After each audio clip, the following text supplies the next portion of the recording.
Hello दोस्तों, नमस्कार, अस्सलाम वालेकुम। मेरा नाम अब्दुल अंसारी है और आज का जो वीडियो मैं बनाने जा रहा हूँ, चलिए हम जानते हैं कि फ़कीरी गति क्या होता है और फ़कीर किसे कहते हैं। आजकल लोग भूल भ्रम में पड़ जाते हैं। कपड़े को पहनावे के देखकर समझ बैठते हैं कि हाँ, यही फ़कीर हैं। हालांकि अंदर में कुछ हो या ना हो, पर फ़कीरी गति की कपड़े को धारण कर लिया और थोड़े बहुत पैसे कमाने के लिए या किसी की मदद करने के लिए थोड़ा बहुत भी कारनामा दिखाने लगते हैं, उनको ही लोग फ़कीर समझ लेते हैं। तो आइए हम जानते हैं कि फ़कीरी गति क्या होता है और फ़कीर किसे कहते हैं। एक मेरे दोस्त ने मुझे बहुत अच्छा शेर सेंड किया फ़कीरों वाला। आइए मैं आपको सुनाता हूँ और उसका मतलब भी बतलाऊँगा। हालांकि मैं भी आधा अधूरा हूँ, मैं भी लोगों से ही सीखता हूँ। जो सीखता हूँ पर वो आप लोगों को बतलाता हूँ। उन्होंने जो शेर किया वो शेर ये है, ध्यान से सुनिएगा। पता चलता है क्या, पता चलता है क्या कुदरत के खुदा के यादगारों से। पता चलता है क्या कुदरत के खुदा के यादगारों से। करम होता है मौला का बुजुर्गों के मज़ारों से। सीप से मोती निकला, मोती से नगीना बना। इत्र से बढ़कर मोहम्मद का पसीना निकला। ए नियाज मालिक, मालिक है नाम तेरा। मुझको है नाज तुझ पर, मैं हूँ गुलाम तेरा। कली के पत्ते पत्ते पर कलामो लाहे लिखा था। सबसे पहले हर सू बिस्मिल्लाह लिखा था। तुम्हारी याद में कलमा कुरान भूल गया। नमाज बाकी है लेकिन सलाम भूल गया। हद चले सो औलिया, बेहद चले सो पीर। हद पे हद बेहद चले, उसी का नाम फ़कीर। जी हाँ, देखिए मेरी बात ध्यान से सुनिए। मोहम्मद साहब कभी भी एक जगह बैठते नहीं थे, वो चलते रहते थे। इस्लाम का दावत लोगों को सुनाते रहते थे और देते रहते थे। उनकी ज़िंदगी में एक समय ऐसा भी आया था कि उनको मक्का से मदीना जाना पड़ा था। लोगों ने इतना ज़्यादा उनको टॉर्चर भी किया था, क्योंकि जब ऊपर की तरफ ये जीव आत्माएं चढ़ती हैं तो जिस इंसान का कर्म होता है वो आपको टॉर्चर करने लगते हैं। तो उनको मक्का से मदीना भी जाना पड़ा था। जब ये जीव आत्मा ऊपर की तरफ चढ़ती है, पांचवें आस्थान को जब पार करती है, तब फ़कीरी गति मिलता है।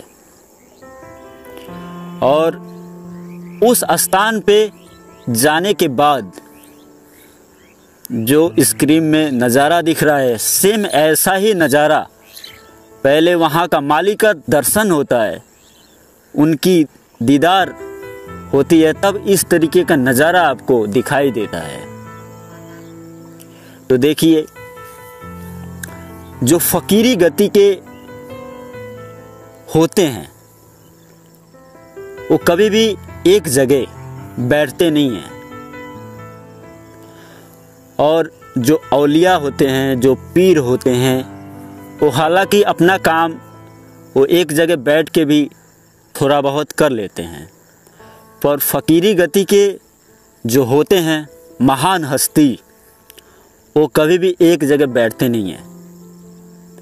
क्योंकि पानी अगर एक जगह ठहरा हुआ हो तो उसमें गंदगी हो जाती है, और पानी यदि बह रहा है तो उसमें कभी भी गंदगी नहीं आती है।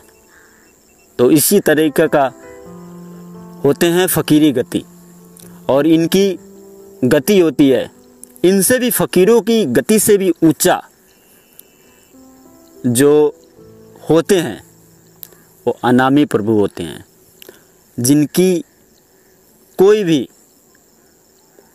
भी आप नाम से पुकारो वो सुनते हैं। ये सारे के सारे नाम से वो परे होते हैं। हम अल्लाह कहते हैं, भगवान कहते हैं, गॉड कहते हैं, वाहेगुरु कहते हैं, राम राम कहते हैं। पता नहीं उस मालिक का हम लोगों ने कितना नाम रखा हुआ है। हालांकि कुरान शरीफ में या भगवत गीता में या कोई भी धर्म की पुस्तक है, एक एक अल्फाज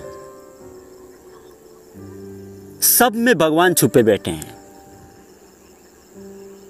जी हाँ, सब में ही भगवान छुपे बैठे हैं। वो सबको एक मौका देते हैं कि तू भी बन के दिखा,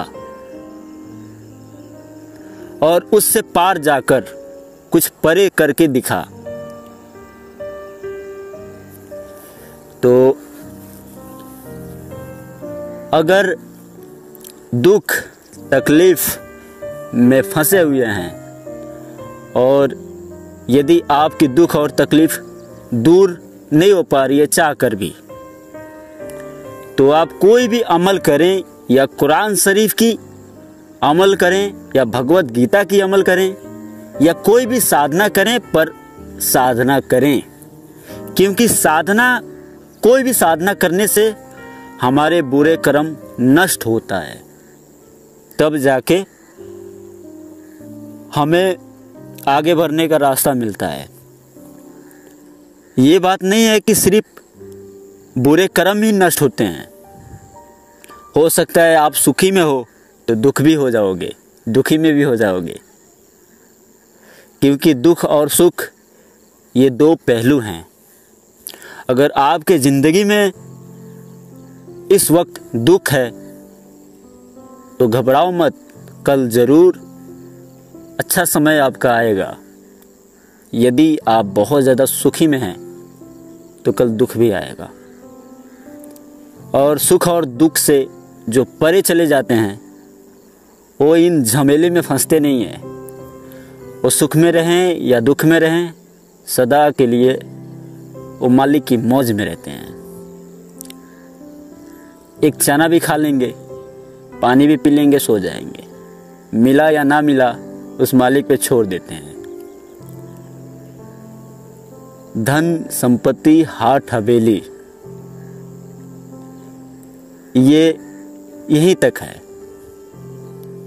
हम जब मर जाते हैं तो हमारे जो रिश्तेदार होते हैं वो ज़्यादा से ज़्यादा जाते हैं तो कहाँ तक? शमशान या कब्रिस्तान तक। उससे आगे का रास्ता आपको अकेले तय करना है। देखिए, मैं यही कहूँगा, अगर आप भूतों की ही साधना करते हैं तो हमसे अच्छे तो वो भूत हैं। आप भूत से बहुत कुछ सीख सकते हैं, पर साधना करें। और साधना करें तो कौन सी साधना करें? अच्छी वाली, ना कि आपको और ज़्यादा इंसान से हैवान बना दे। उस तरीके का साधना करेंगे तो और कर्मों की सफाई नहीं होगी, कर्मों को आप बोकेंगे, गुनाहों और गलतियों के तले दबेंगे। देखिए, कोई भी वर्ड ले लीजिए, कोई भी साधना ले लीजिए, मंत्र कोई भी ले लीजिए आप, कितना अटपटा मंत्र क्यों ना हो या मारण तंत्र ही मंत्र क्यों ना हो, मंत्र को जगा के उसमें शक्ति भरा जाता है। यदि आप उससे गलत करेंगे तो आपके साथ में गलत होगा। इस तरीके से होता है साधना। अगर आप तामसिक तरीके से करते हैं तो जाहिर सी बात है कि आपके अंदर नेगेटिव फैलेगी और आपके अंदर वो अहंकार आएगा कि मैं किसको मार दूं, किसको काट दूं। तो अपने अपने कर्म है। इस दुनिया संसार में तो अनेकों इंसान हैं, अनेकों सोच है, पर मैं यही कहूँगा जो अच्छे रास्ते पे चलते हैं उनको अच्छा ही फल मिलता है, क्योंकि वो मालिक जो जैसा करता है वैसा ही फल उसको दे देता है कि तूने ऐसा किया है, मैं इसे क्यों भोगूं, तू अपना फल आप ही रख, मुझे नहीं चाहिए तेरे फल। वो अच्छा है या बुरा, वो दोनों में कोई भी फल नहीं रखता, तुम्हारा है तुम्ही को मुबारक। तो यदि आप तंत्र से कुछ अलग कुछ ज्ञान लेना चाहते हैं तो मेरी बात को ध्यान से सुन ले।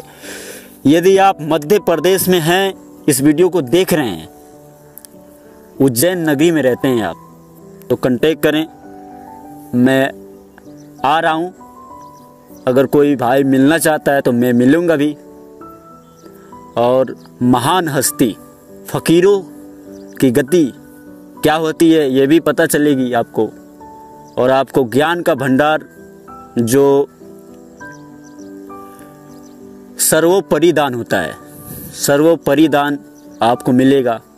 और ये तंत्र क्या, यंत्र क्या, मंत्र क्या, ये सारे के सारे बाप आप बन बैठेंगे। जी हाँ, तो मैं यही कहूँगा कि अगर आप कुछ तंत्र से हट के लेना चाहते हैं तो मध्य प्रदेश उज्जैन नगरी मैं आ रहा हूँ, कांटेक्ट करें, आप अपना एड्रेस दें, आपसे मिलूँगा भी। तो उम्मीद करता हूँ ये वीडियो आपको अच्छी लगी होगी।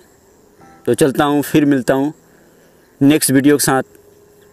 अगर मेरी वीडियो अच्छी लगती है तो प्लीज़ एक शेयर कर दिया करें, लाइक और सब्सक्राइब भी। तो चलता हूँ नेक्स्ट वीडियो के साथ, फिर मिलूँगा। नमस्कार, अस्सलाम वालेकुम।